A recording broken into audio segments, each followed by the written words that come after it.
Pada masa kolonial, sistem perkebunan di Nusantara dipaksa menanam tanaman komersil seperti karet, lada, gula, jati, dan kelapa untuk memenuhi permintaan pasar Eropa.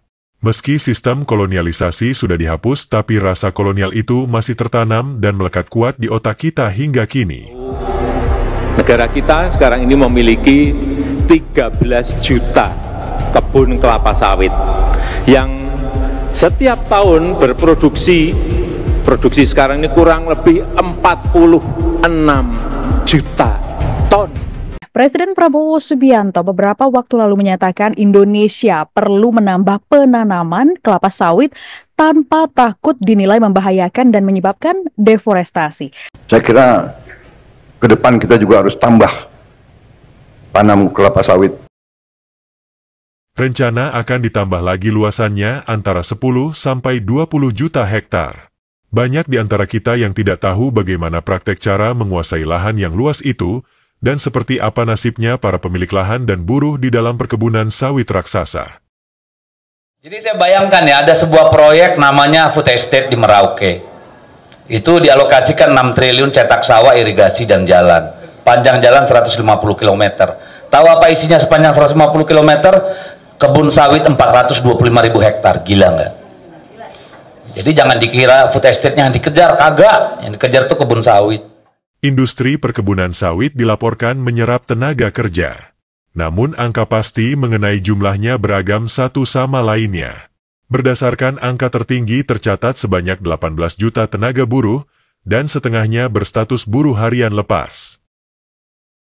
Status buruh di perkebunan sawit terdiri dari buruh tetap, buruh kontrak, buruh harian lepas, buruh harian borongan, buruh angkat subkontrak dan kernet atau tukang berondol. Kebanyakan status buruh tidak punya kontrak kerja tertulis. Kontrak kerja hanya untuk mereka yang berstatus buruh tetap dan staf atau karyawan. Lama-kelamaan membentuk sistem koloni di dalam sistem perkebunan sawit dan secara terselubung mempraktekkan rantai makan, pemangsa, dan penghisapan. Sementara yang tampak di permukaan adalah perilaku para pihak pemangku kepentingan secara periodik berkumpul di hotel mewah berbicara laporan administratif, ketimpangan, ketidakadilan yang berakhir dengan rumusan dokumen kewajiban industri perkebunan sawit menerapkan rasa keadilan dan hak asasi manusia, serta ramah lingkungan. Ketegangan yang tak nampak di dalam perkebunan sawit seperti aksi perlawanan diam-diam secara sporadis dibangun oleh kepentingan kelompok masing-masing untuk memperjuangkan hak yang sewajarnya didapat.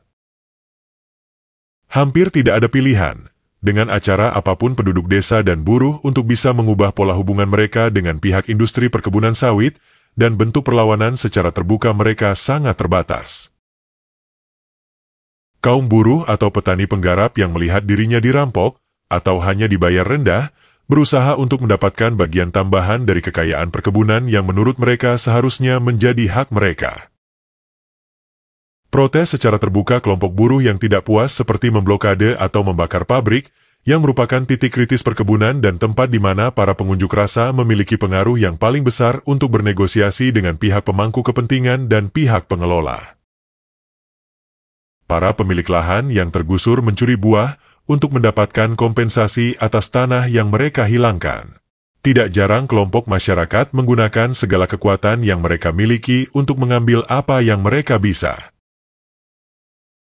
Sementara para pemilik perkebunan, manajer, pejabat pemerintah dan politisi mengeruk pendapatan yang cukup besar dari perkebunan baik yang legal maupun yang ilegal untuk mendorong perluasan perkebunan dalam skala besar. Tindakan-tindakan ini adalah memperkuat sistem pemangsa dan penghisapan. Janji-janji untuk mereformasi perkebunan sawit melalui regulasi dan sertifikasi terasa hampa karena hukum, pemerintah, dan mata pencaharian tunduk pada logika pasar global minyak sawit, dan nasib buruh dan petani semua terkunci di dalamnya.